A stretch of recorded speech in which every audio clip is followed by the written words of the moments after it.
Good morning. कैसे आप सभी लोग? आज मैथ्स का और रीजनिंग का रेलवे के क्वेश्चंस हम लेकर के आए हैं और हम लोग प्रैक्टिस करेंगे मिल करके। रेलवे में कैसे क्वेश्चन पूछे जाते हैं, उस क्वेश्चन का करने का सही अप्रोच क्या होगा, उन तमाम चीजों पर हम सवाल के माध्यम से समझेंगे। मैथ्स और रीजनिंग के प्रीवियस ईयर्स के कुछ क्वेश्चन के साथ हम लोग आज डिस्कस करेंगे।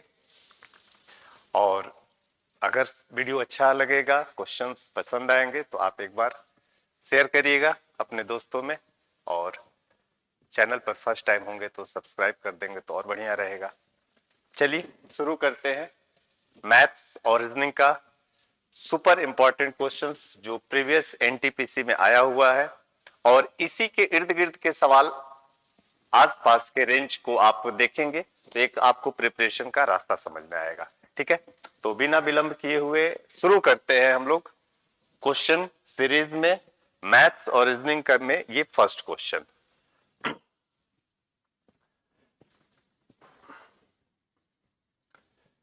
फर्स्ट क्वेश्चन ब्लड रिलेशन का है और बहुत ही सिंपल सा क्वेश्चन है। कैसे क्वेश्चन करना है, क्या आपको एक क्वेश्चन करने का एक प्लान होना चाहिए, मैं उस पर बात करूं। तो देखिए, ब्लड रिलेशन का कोई भी सवाल हो ना, तो सबसे जो अच्छा तरीका होता है आपको माइंड मैप बनाना। माइंड मैप क्या होता है कि रिलेशन का एक स्टेज और उसको एक ट्री मेथड से, जैसे हम लोग वंशावली बनाते हैं, उसी तरीके से हम लोग क्वेश्चन को माइंड मैप के थ्रू इसको समझेंगे। सबसे पहली बात हुआ है कि सी के की मां है, सी इज द मदर ऑफ के। तो सी को मैंने कहा कि ये मां है, इसको मैं माइनस दे रहा हूं, और ये के की मां है तो के उसका लड़का या लड़की कुछ भी हो सकता है, ये मां है।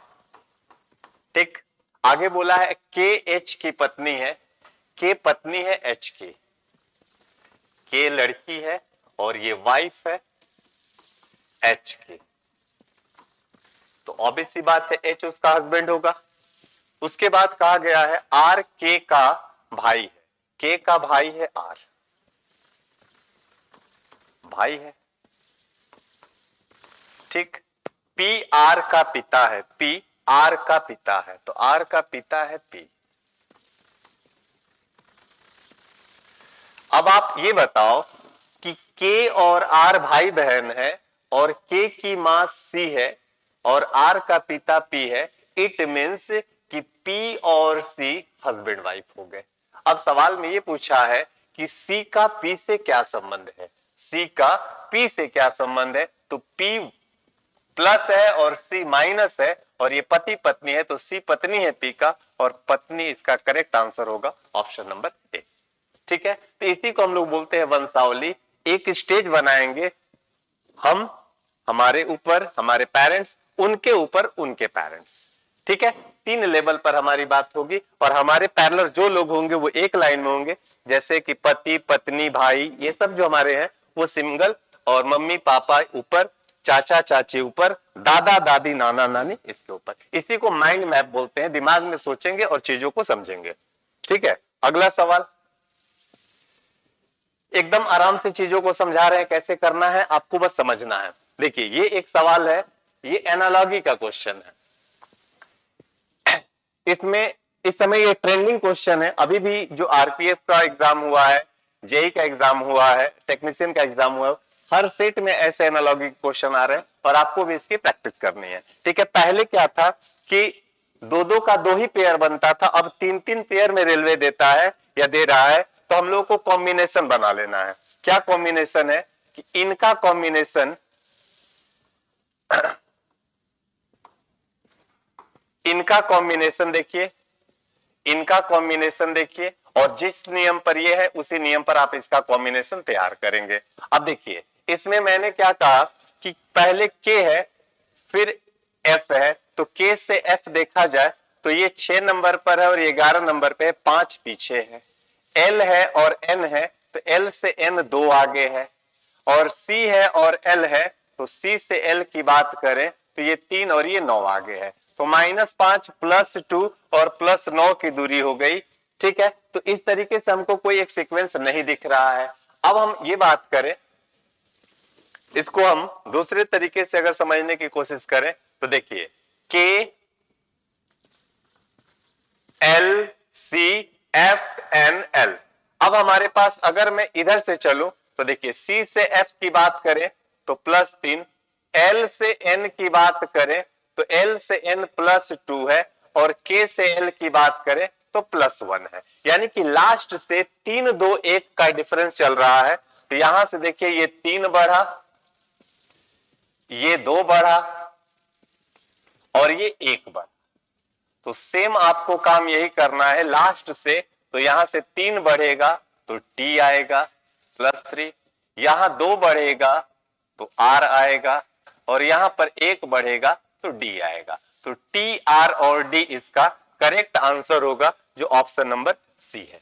ठीक है, यही हम लोगों को, मैं आप लोगों को पिछले भी क्लास में बताया हूं कि एनालॉगी की अगर बात होती है इस तरीके से, तो या तो आपको फर्स्ट का प्रेफरेंस देखना है, सेकंड का देखना है, और या अगर ये बात है तो लास्ट टू लास्ट फर्स्ट और फर्स्ट टू लास्ट, यानी कि या तो सीधा चलिए या उल्टा चलिए, इसके अलावा और आपको कुछ भी नहीं सोचना है। और एबीसीडी के लेटर का रैंकिंग याद होना बहुत जरूरी है।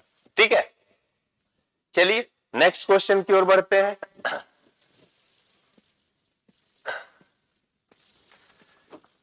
एक निश्चित कूट भाषा में फ्रैक को 35 लिखा जाता है। देखिए किसी लेटर, किसी वर्ड की कोई वैल्यू होती है तो पहला हमारा काम होता है सम ऑफ द रैंकिंग। फर्स्ट आपको यही देखना है, सम ऑफ द रैंकिंग।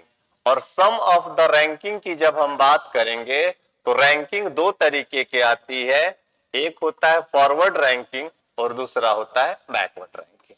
ठीक है, तो देख लेते हैं। 35 है यहां पर, F 6 नंबर पर, R 18 नंबर पर, 18 6 24 और एक 25 और 25 और 11, 25 और 11 36। तो 36 आ रहा है, लिखा 35 से -1 किया गया होगा, हो सकता है। ठीक है, FRAK, ध्यान से बात को फिर से समझिए, मैं आपको समझाना चाह रहा हूं और आप ध्यान से समझिए क्वेश्चन को, कैसे हम लोगों को सोचना है, क्योंकि ये सोचने वाली चीजें हैं। लेवल कैसे होता है, लेवल ऑफ थिंकिंग क्या है, ये आपको मैं बताने जा रहा हूं कि कैसे हम चीजों को सोच सकते हैं। ठीक है, देखिए FRAK, मैं कहूं कि F 6 नंबर पर है, R 18 नंबर पर है, A 1 नंबर पर है और K 11 नंबर पर है। तो अगर हम इन सबको ऐड करते हैं तो 18 और 6 24, 1 25 और 11 36 होता है।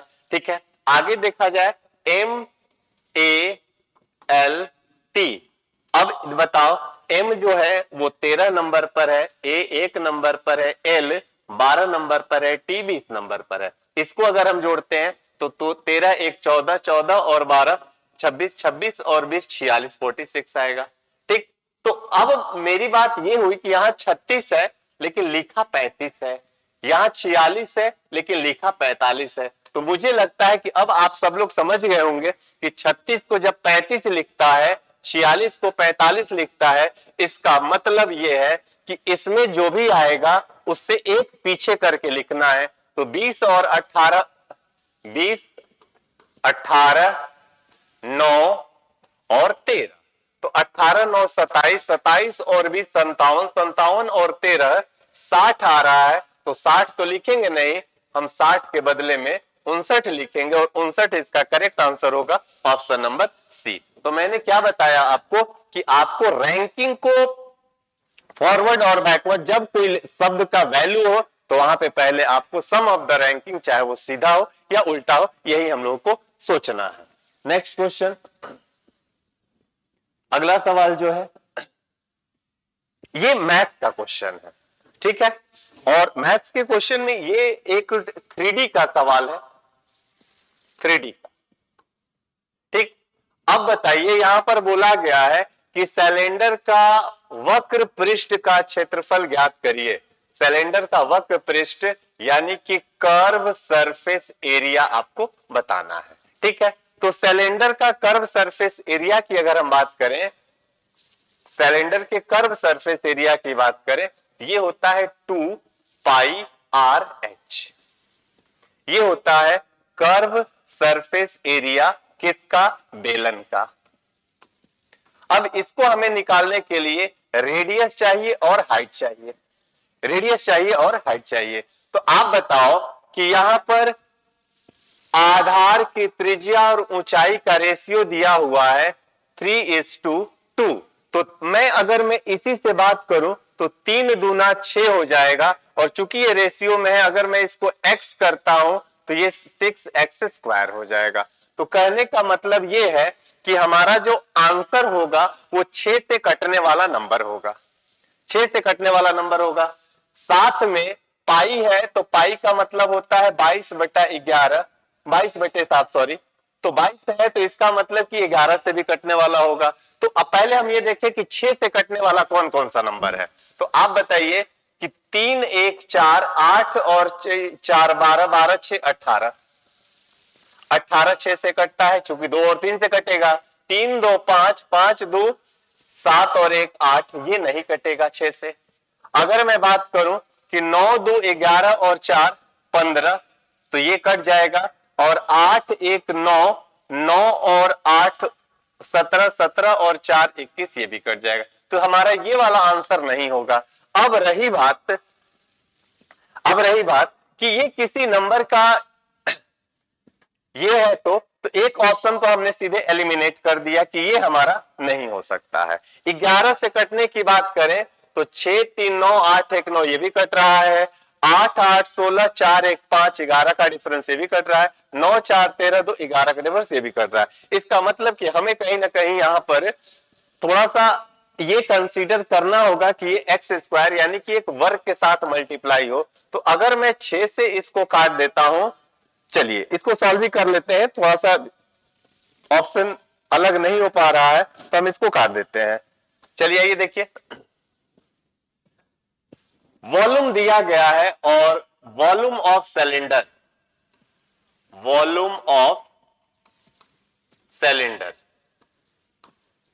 एक चीज मैं बताऊं, अगर आपको फॉर्मूला नहीं याद है, तो वॉल्यूम की बात अगर हम करते हैं तो ये हो जाता है area of base into height. ठीक, लेकिन ये कब, ये किस केस में? जब किसी भी 3D शेप का बॉटम और टॉप एक जैसा हो। बॉटम यानी कि नीचे वाला सतह और ऊपर वाला सतह अगर एक जैसा है तो उस कंडीशन में हम वॉल्यूम का ये फॉर्मेट इस्तेमाल कर सकते हैं। अब अगर ये सिलेंडर की बात कर रहे हैं तो सिलेंडर कुछ ऐसा शेप दिखाता है, जितना नीचे उतना ही ऊपर, ऐसा ही कुछ होता है। तो अगर ये दोनों सेम है, इस तरीके की अगर फिगर बनता है तो आप area of base into height कर लेंगे। तो एरिया ऑफ बेस का मतलब सर्कल है, ये हो जाता है पाई r², और हाइट के लिए h हो जाएगा। ठीक है, अब बताइए कि r और h में रेशियो दिया गया है 3:2, तो 3x का होल स्क्वायर इंटू h 2 है, और इधर पाई है, पाई का मान 22/7 है। तो ये बराबर है वॉल्यूम के 19,404, और 22/7 को हम यहां पे ला देते हैं तो ये नीचे 22 हो जाएगा और 7 भागेगा ऊपर। अब आप इसको सॉल्व कर लीजिए, ये x है ये भी। अब यहां से 11 दूना 22, 11 एकम 11, 8 और 4 11 7 77,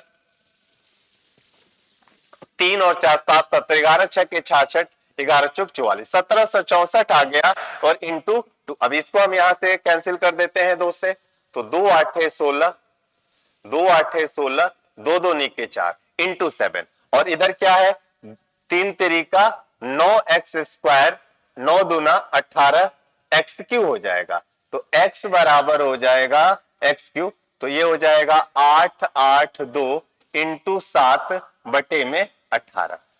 9 से काट देते हैं, 9 दूना 18, 9 9 81, और 81 और 9 8 72, फिर 2 से काट देते हैं तो ये हो जाएगा 4 49, 7, x की वैल्यू 7 आ गई। अब x की वैल्यू अगर 7 आ जाती है तो आपसे पूछा गया है कि इसका कर्व सरफेस एरिया बताइए, कर्व सरफेस एरिया। तो आप बताइए कि सिलेंडर का कर्व सरफेस एरिया क्या होता है। तो कर्व सरफेस एरिया अगर इस तरीके की फिगर, अगर आपको अभी भी मैं बता रहा हूं कि अगर कर्व सरफेस एरिया गलती से भूल जाते हैं तो आपको ऐसे फिगर जिसका बॉटम टॉप एक जैसा है उसका आयतनीय है, और कर्व सरफेस एरिया होता है perimeter of base, perimeter of base into height. It means कि ये पिरामिड की, सॉरी प्रिज्म की बात कर रहे हैं। प्रिज्म एक ऐसी आकृति होती है जिसका आधार और छत एक जैसा होता है, ठीक है। तो आधार और छत एक जैसा है तो आप curve surface area perimeter of base into height कर लेंगे, तो सर्कल है ये हो जाएगा 2 पाई यानी 22/7 2 पाई आर। आर की वैल्यू अगर हम निकाले तो x बराबर 7 आया है, तो ये हो जाएगा 7 तरीका 21 और 7 दूना 14, ठीक है। तो यहां से 3 से 3 ये कट गया, 14 दूना 28, 28 गुणे 22, 8 दूना 16 और 2 तिहाई 6, 616 इंटू 3, 6 3 18, 16 3 48, 1848 इसका करेक्ट आंसर आएगा। यहां से मल्टीप्लाई करेंगे तो हमारा ऑप्शन नंबर हो जाएगा सी, ठीक है। ध्यान रखिएगा, मैं आपको समझाने के लिए इतनी बातें लिखा हूं, लेकिन अगर आप ये जानते हैं तो मुश्किल से मुश्किल आप 1 मिनट के अंदर ये सवाल कर सकते हैं। तो कुछ ऐसे सवाल जैसे देखिए यहां पर ऑप्शन में अगर 11 का मल्टीपल कोई एक ही होता तो हमारा आंसर क्लियर हो गया होता, ठीक है। तो इसलिए हमको यहां पे करना पड़ा, इसका 616 इंटू 3 है जिसकी वैल्यू आएगी 1848। अगला सवाल,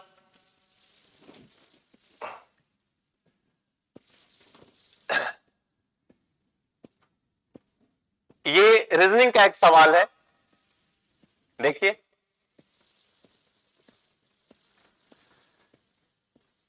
9 7 28 26 65 63 126 124 क्वेश्चन मार्क। मैं थोड़ा सा यहाँ पे एक ऑब्जर्वेशन की बात करूं आपसे तो आप समझिएगा, ये 28 है, ये 9 है, ये 65 है, ये 126 है। अगला क्या होगा ये हमको बताना है। आप बताइए, यहां से यहां आए, यहां से यहां आए, यहां से यहां आए, अब यहां से सीधे यहां आएंगे, ठीक है। तो हमको एक रिलेशन दिख रहा है कि ये जो 9 है ये 2 का क्यूब है, अब प्लस 1 है, ये जो है 3 का क्यूब प्लस 1 है, ये है 4 का क्यूब प्लस 1 है, ये है 5 का क्यूब प्लस 1, तो आगे यहां 6 का क्यूब प्लस 1 होगा जो 217 होगा, और इसका करेक्ट आंसर हो जाएगा ऑप्शन नंबर बी। हमें बाकी वाले से कोई मतलब ही नहीं हुआ, हमें यही से क्लियर हो गया कि ये क्या चल रहा है,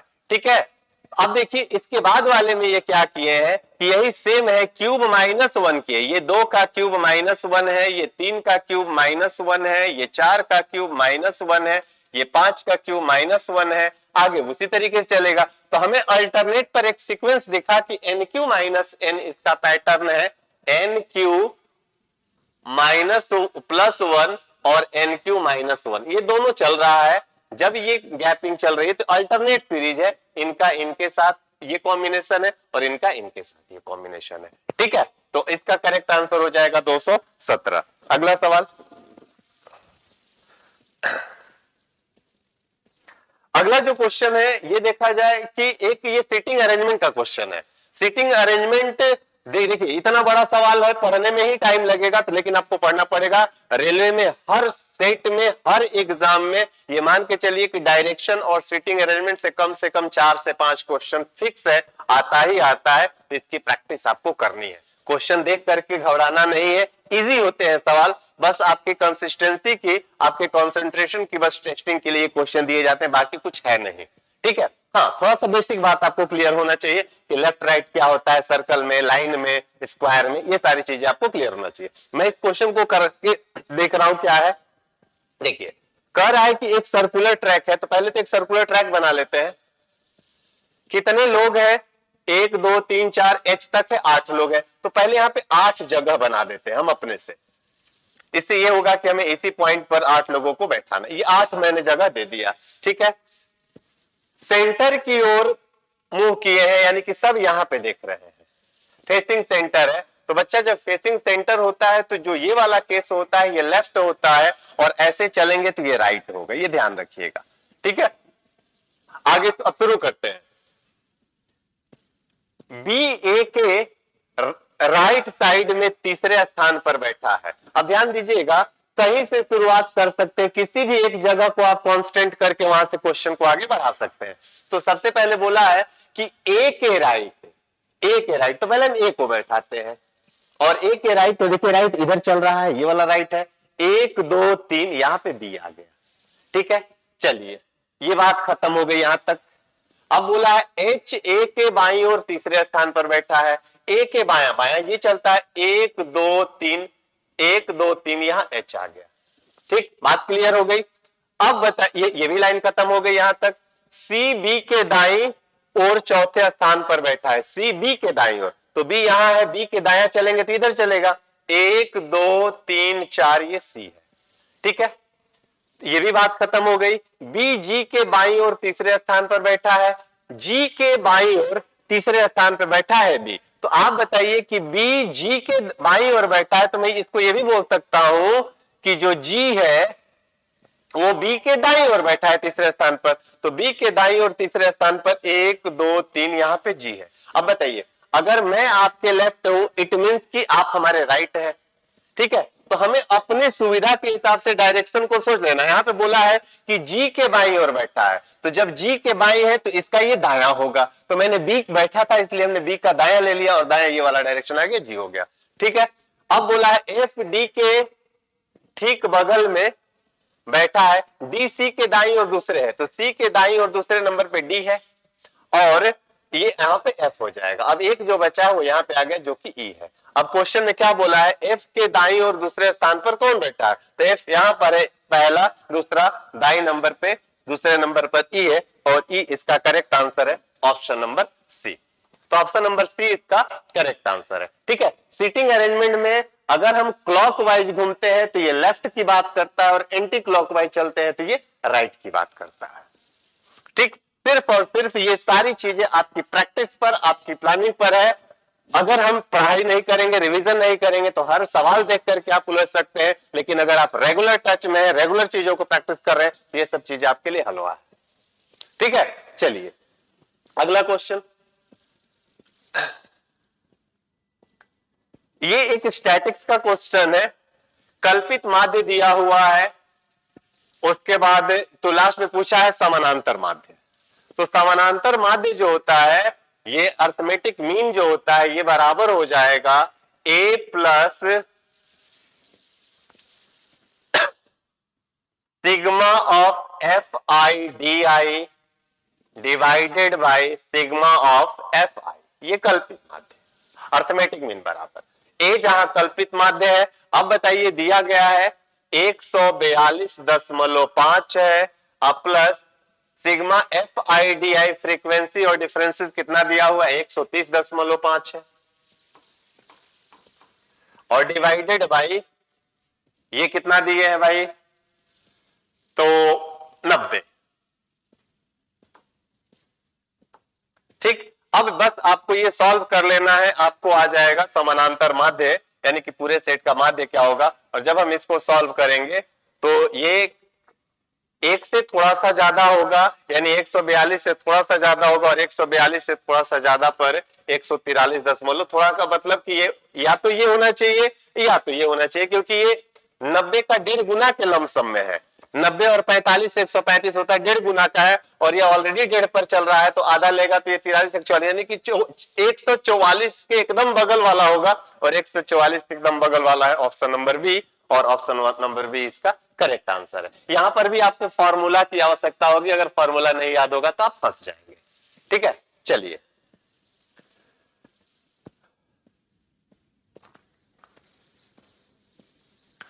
नेक्स्ट क्वेश्चन।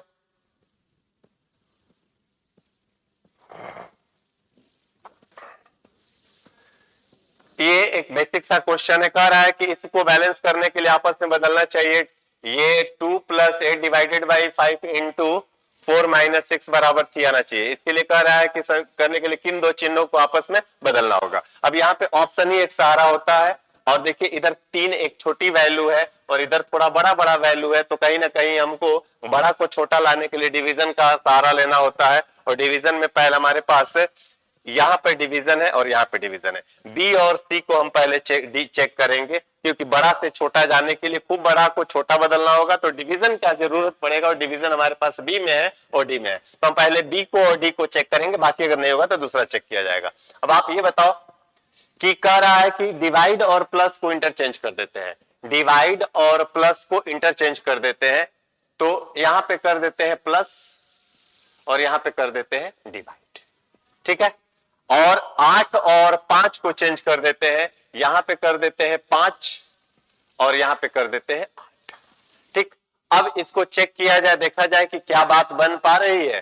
तो आप बताइए कि अगर हम 2 में 5 से डिवाइड करेंगे तो ये 2/5 आ जाएगा, ठीक है। पहले डिवाइड करेंगे, फिर उसके बाद बोर्ड मास का रूल जरूर आपको ध्यान में रखना है, बोर्ड मास, ठीक है। बोर्ड मास के ही क्रम में चलना होगा आपको, कभी भी ऐसा सवाल आएगा तो अगर हम 2/5 करते हैं तो ये 2/5 हो गया, फिर मल्टीप्लाई की बात आएगी तो ये 8 है और 8 को 4 से गुणा करेंगे तो 8 चौके, ये प्लस लगा दे दीजिए, 8 चौके 32 आ गया, और इधर माइनस है तो माइनस ही रहेगा, 6, 32 में से 6 गया 28, 28 और 5 8 5 40 42, नहीं ये नहीं होगा, ठीक है। प्लस और ये डिवाइड और माइनस को चेंज करने की बात कर रहे हैं कि डिवाइड और माइनस को चेंज किया जाए, तो मेरे पास क्या इक्वेशन है,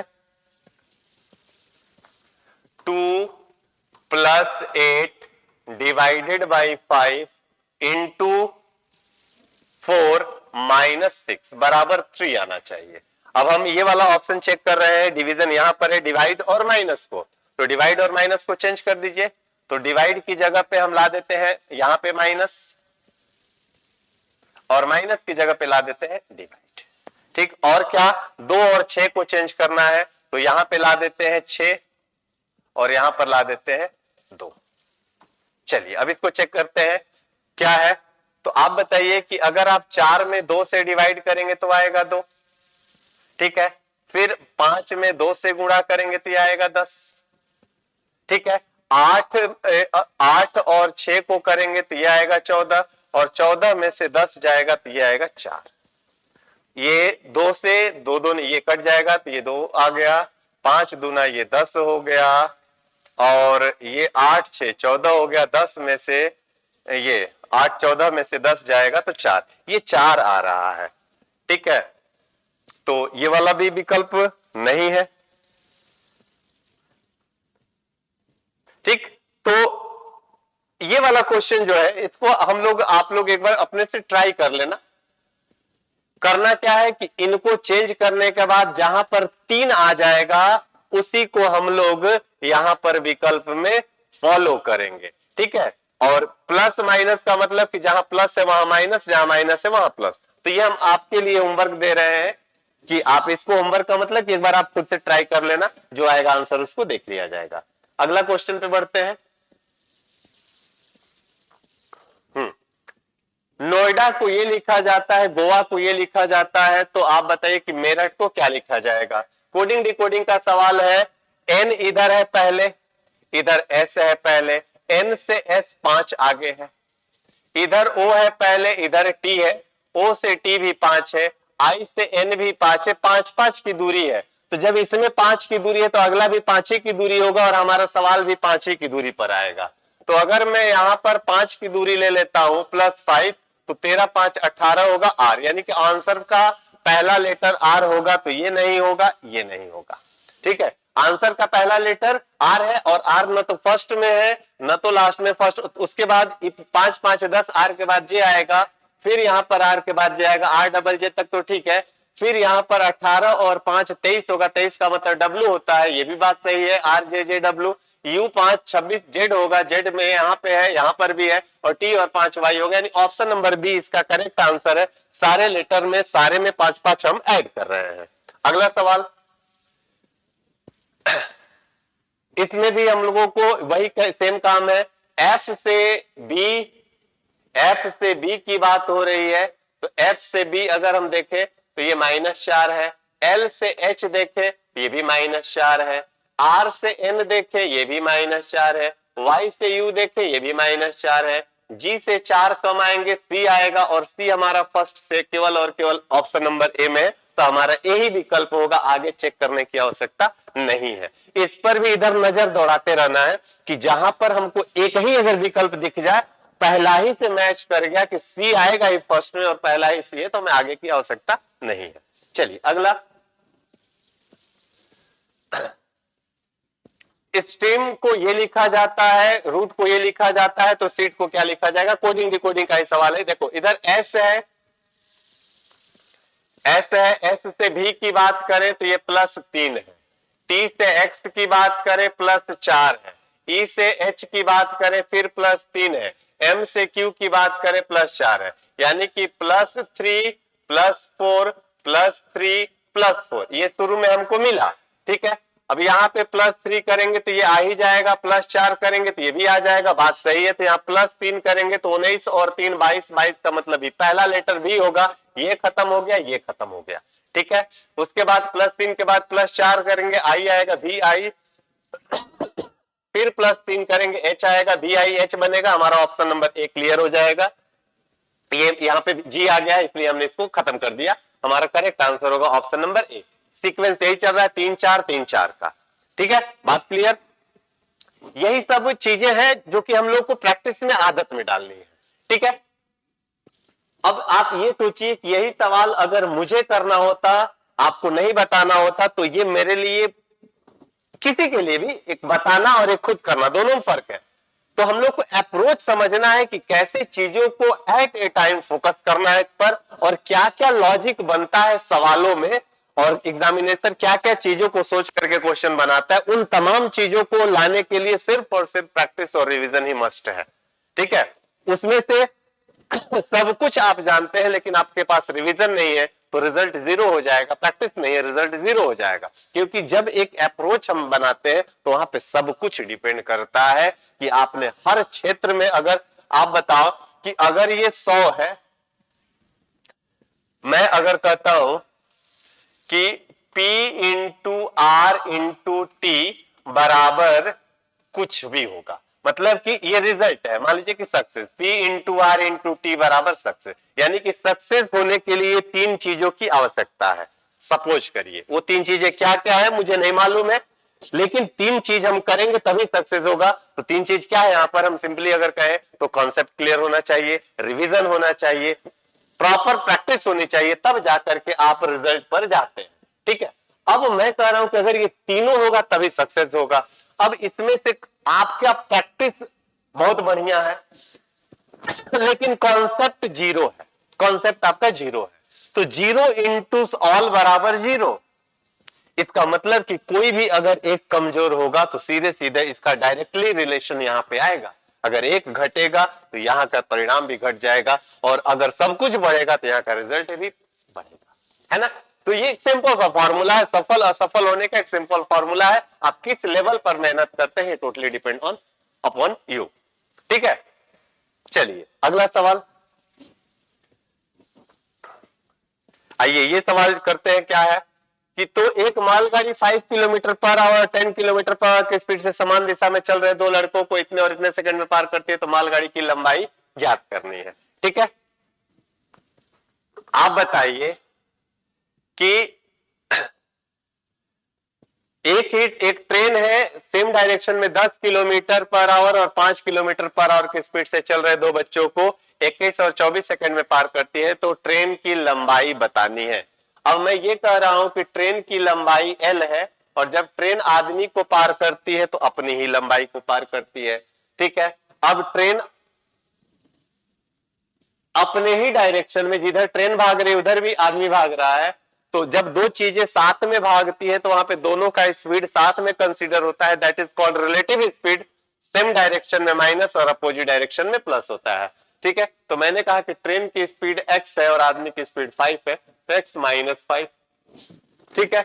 उसके बाद into time, the corresponding time में पहले वाले के लिए 21। अब आप ये बताओ कि दूसरी ट्रेन है वो सेम है, दूसरे आदमी x माइनस 10 की स्पीड होगी और इसका करस्पॉन्डिंग टाइम है 24। तो स्पीड इंटू टाइम बराबर डिस्टेंस, डिस्टेंस बराबर ट्रेन की लंबाई, ये दोनों बराबर है। अब जब दोनों बराबर है, 5/18 भी है लेकिन अभी हम लिखे नहीं है, रीजन है कि दोनों में 5/18 आएगा तो बराबर करने पर वो कट जाएगा। ठीक है, चलिए इसको सॉल्व कर लीजिए। ये 24x और ये 21x का डिफरेंस हो गया 3x का। ये 24 पांचे 240 और 21 पांचे 105, तो ये आ जाएगा 130। 24 240 और 21 पांचे 105, 240 में से 105 जाएगा तो 135। 135 तो x बराबर हो गया 3 चौके 12, 3 पांचे 15, 45। x की वैल्यू 45 आ गई। अब बात आ गई कि 45 और 5 का डिफरेंस 40 हो गया और 40 गुणे 5/18 हो गया और इंटू का 21 हो गया। 3 छक्का 18, 3 7 21, ये 3 हो गया और ये 20 हो गया। 20 पांचे 100, 100 और 7 700, 700 बटा में 3। नीचे 3 आएगा और 3 हमारे पास, ये दोनों विकल्प नहीं होंगे, ये नहीं होंगे। यहां पर हम अगर बात करें तो ये आ जाएगा 233 या 99, 699, 700 बटा 3 यही है और 700 बटा 3 यही हमारे ट्रेन की लेंथ हो गई। ऑप्शन नंबर ए इसका करेक्ट आंसर है। ठीक है, ऑप्शन नंबर ए इसका करेक्ट आंसर। अब यह ध्यान दीजिएगा कि अगर M1 आदमी को T1 समय में पार करती है और M2 आदमी को T2 समय में पार करती है, अगर ट्रेन सेम डायरेक्शन में है, तो हम लोग क्या करते हैं, इनका प्रोडक्ट और इनका प्रोडक्ट लेते हैं, प्रोडक्ट 1 और प्रोडक्ट 2 ले लेते हैं। इनका डिफरेंस और इनके डिफरेंस के बराबर होता है। ठीक है, टाइम डिफरेंस के बराबर होता है। तो यहां से स्पीड आ जाती है और स्पीड आ जाएगी तो आपको ये बात मालूम होना चाहिए। ठीक, तो हमारा करेक्ट आंसर होगा 233 है 1/3। अगला सवाल,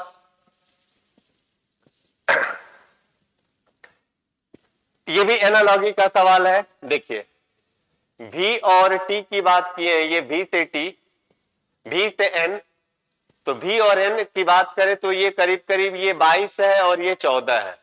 ठीक है, T से L की बात करें तो ये 20 है, तो 22 से 14, 6 और 2 8 की दूरी है। -8 -8 -8 -8, 8 8 कम चल रहा है।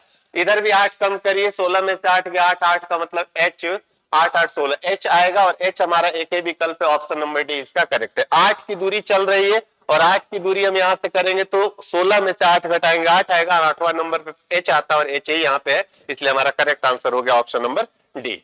ठीक है, अगला सवाल जो है, ये 2 सेंटीमीटर त्रिज्या वाला एक कुआं है, 16.8 मीटर गहराई तक खोदा गया और इससे निकाली गई एक मिट्टी को कुएं के चारों ओर एक समान रूप से फैलाकर 48 सेंटीमीटर ऊंचा तटबंध बना दिया गया है। तो तटबंध की चौड़ाई ज्ञात करें।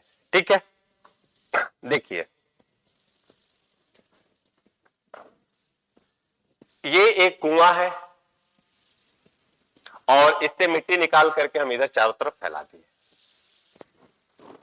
ठीक है, अब बताइए कि इसकी जो मिट्टी होगी यहां से निकाली जाएगी, वही मिट्टी इस पर आएगी। तो हम ये कहा कि इस मिट्टी का आयतन क्या होगा। कुआं का मतलब होता है सिलेंडर। ठीक है, तो इसके सिलेंडर की अगर हम बात करें, सिलेंडर के आयतन की बात करें, मिट्टी का आयतन यानी सिलेंडर का आयतन, तो ये हो जाएगा पाई आर स्क्वायर। आर कितना है, 2 है, तो 2 का स्क्वायर और H किस हाइट तक गया है, 16.8। अब यहां पर भी देखिए पाई है 22/7। आप यहां पे अगर हम देखें कि क्या निकालना है, हाइट निकालनी है, H निकालना है। ठीक है, अब यहां से ये मिट्टी इस पर आएगी तो इसका है, तो इसके लिए हम करें पाई, तब यहां पे 2 रेडियस बनेगा, एक ये रेडियस और एक ये रेडियस बनेगा। तो pi R square minus R square into H। अब यही H हमको निकालना है। पाई से ये पाई कैंसिल हो गया। अब आप बताओ कि अगर हम मिट्टी को फैला रहे हैं 48 सेंटीमीटर, तो 48 को 100 से भाग दे दिया जाएगा तो 0.48 मीटर हो जाएगा। तो मैंने कहा कि एक रेडियस हो गया 2.48 और एक रेडियस हो गया केवल 2। तो इसको अगर हम सॉल्व करें तो 2 2 4 4.48 इंटू 0.48। ठीक है, और इंटू H। अब इसी को हमें सॉल्व करना है और इसकी वैल्यू, तो H बराबर आ जाएगा यहां से 4 इंटू 16.8 बटे में 4.48 इंटू 10.48। ठीक है, अब इसको अगर हम सॉल्व कर लेते हैं तो हमारा आंसर आ जाएगा। इसको सॉल्व कर ले तो यहाँ पे बड़ा नंबर है तो चाहे तो हम डिजिटल सम लगा सकते हैं। 8 4 12 4 8 4 12 4 16 16 का मतलब 7 हो गया, और ये 8 4 12 12 का मतलब 7 3 21 21 का मतलब 3 हो गया, तो नीचे 3 आ रहा है। 8 6 14 15 3 15 के लिए 6 हो गया, 6 का मतलब 3 दूना 6 4 दूना 8, यानी हमारे विकल्प का डिजिटल सम 8 होगा। और 8 कहां कहां आ रहा है, तो 8 और 8 केवल एक ही में आ रहा है, 8 4 12 9 6 15 और 1 10, तो ऑप्शन नंबर ए इसका करेक्ट होगा, H बराबर 8 आएगा। ठीक है, तो ये ध्यान रखिएगा कि जब आप कुएं से मिट्टी को निकालते हैं तो मिट्टी का आयतन बराबर जहां भी मिट्टी फैलाएंगे उसका आयतन होगा। जहां भी अगर हम इसकी मिट्टी निकाले हैं और इसके चारों तरफ फैलाए हैं तो जो मिट्टी का वॉल्यूम होगा वही इस तटबंध का वॉल्यूम होगा, और चूंकि इसी के शेप में है इसलिए जो तटबंध भी होगा वो भी एक सर्कल के हाइट पर जाएगा तो वो सिलेंडर का ही शेप लेगा। तो मिट्टी का आयतन बराबर सिलेंडर का आयतन, अब ये होलो हो गया तो खोखले का इस पार्ट का आयतन बराबर इसका एरिया इंटू हाइट। ठीक है, चलिए अगला सवाल। श्वेता अपनी कक्षा में शीर्ष से 46वें स्थान पर है और नीचे से 46वें स्थान पर है, तो क्लास में कितने विद्यार्थी हैं? तो स्टूडेंट टोटल बराबर होता है m प्लस n माइनस 1, यानी कि एक ही जगह पर अगर लेफ्ट राइट की रैंकिंग होती है तो जोड़ करके एक कम कर देते हैं। 46 का दुगना हो जाएगा 92, 92 में से एक जाएगा 91 हो जाएगा, तो 91 इसका करेक्ट आंसर हो जाएगा, ऑप्शन नंबर डी।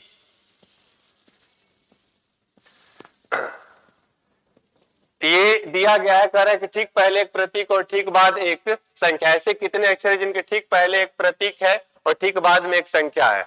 अक्षर कह रहा है अक्षर, तो आप बताइए कि ये लिखा गया है कि अक्षर क्या है, तो अक्षर ये है, अक्षर ये है, अक्षर के पहले प्रतीक और बाद एक संख्या, यहां पर ये आ रही है, पहले प्रतीक और ठीक बाद एक संख्या है, तो यहां पर ये आ गया। उसके बाद फिर अगर हम देखें तो अक्षर के पहले प्रतीक बाद एक संख्या, यहां पर भी आ गई, अक्षर के पहले प्रतीक बाद एक संख्या, यहां पर ये आ गई, और बाकी नहीं, यानी कि 3 इसका करेक्ट आंसर है। प्रतीक का मतलब कोड, जो कि मैथमेटिकल और ये लेटर के अलावा हो, जैसे ये सब कोड है। ठीक है, percentage, at the rate of copyright, ये सब कोड है। ठीक है, अगला सवाल, ये सिंप्लीफिकेशन का एक सवाल है। ए स्क्वायर, एक ही नंबर 2 बार है, तो A square minus B square upon ये नंबर दिया गया है, तो आप बताओ कि A plus B into A minus B होता है।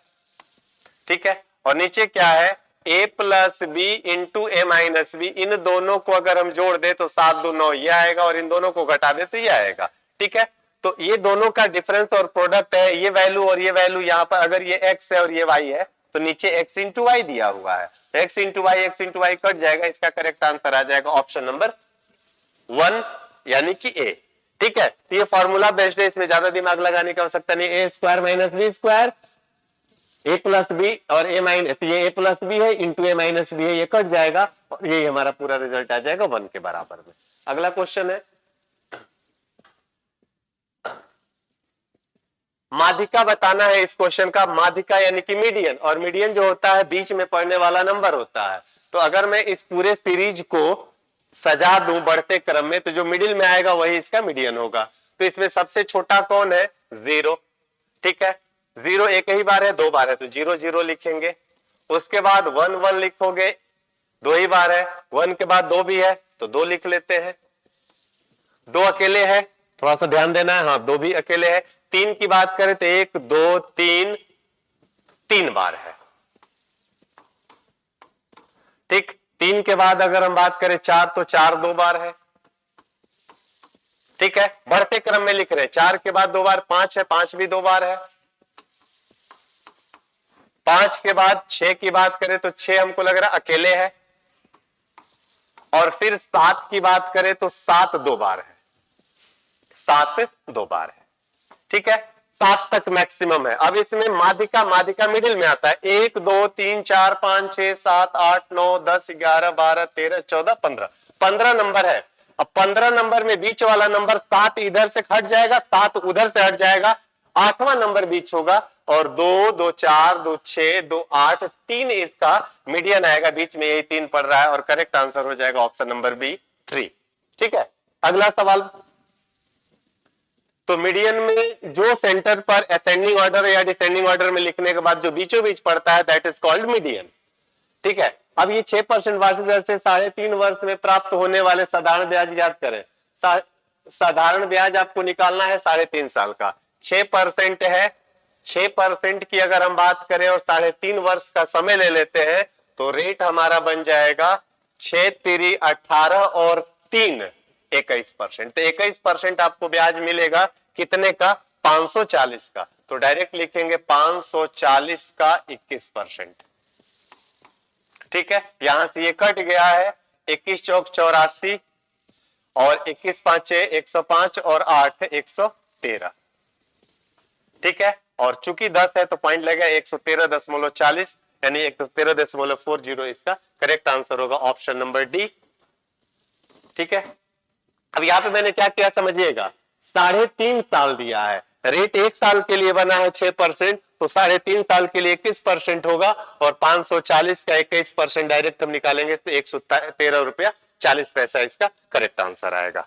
ठीक है, एंड अगला क्वेश्चन है, यदि अंग्रेजी वर्णमाला में सभी अक्षरों को उल्टे क्रम में लिख दिया जाए तो बाएं से 9वें अक्षर के दाया दूसरा अक्षर, 9 2 11, बाया दाया लेफ्ट राइट होता है तो प्लस कर देते हैं 9 2 11, और सब कुछ उल्टा लिख दिए हैं और आपको बताना है तो बाईं ओर से 9वें अक्षर के दाईं ओर दूसरा अक्षर क्या होगा, बाईं ओर से आपको बताना है।